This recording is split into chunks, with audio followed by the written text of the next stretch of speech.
One doesn't have to be a passionate fan of model trains to be fascinated by the way this steam engine looks. Hovering a few millimeters over the rails, it goes round and round without any friction and without any motor. On top of that, it really steams. But it's not water that evaporates inside the model steam engine, but liquid nitrogen, so cold that humidity condenses on it. The core of this magnetic levitation train is a superconducting material which conducts electric current without any resistance at temperatures below -183 degrees Celsius. In this state, it's able to trap magnetic fields. The resulting magnetic forces cause not only the levitation, but precision control above the rail, which is made of conventional magnetic material. An impressive experiment is designed to demonstrate how strong the forces are which hold the superconductor on the track.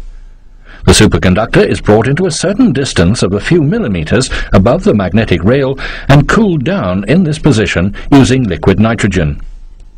Reaching the specific transition temperature of -183 degrees Celsius, the superconductor traps the magnetic flux of the outer field. Now we can remove the shim of a certain thickness which determines the distance. The superconductor has now memorized its position within the field of the rail.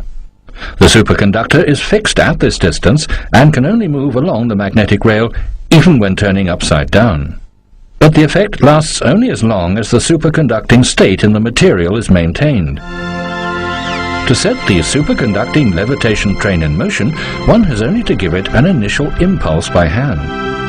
Due to the lack of friction, the steam engine goes round and round until the liquid nitrogen is evaporated and the material warms up.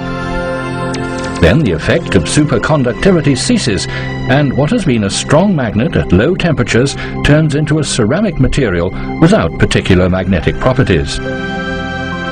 Above the so-called transition temperature, superconductors are no longer affected by magnetic fields, and the locomotive drops back to the rail due to the effects of gravity. Then it's time to refill the liquid nitrogen in order to recool the superconductor below its transition temperature.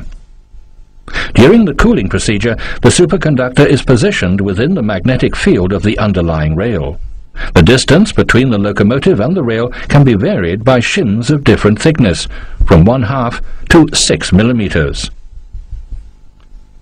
Once the material has become superconducting, one has to apply quite a strong force to get it out of the magnetic field of the sidetrack and bring it into the field of the rail. The magnetic field configuration of both tracks is the same, so the superconductor jumps to the distance which was fixed during the cooling procedure.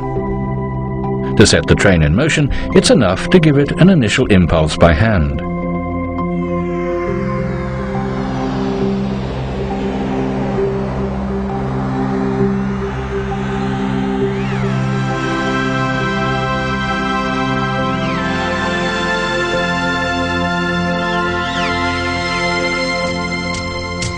Granted, the model looks like a toy for playful physicists, but it could soon become reality for technicians.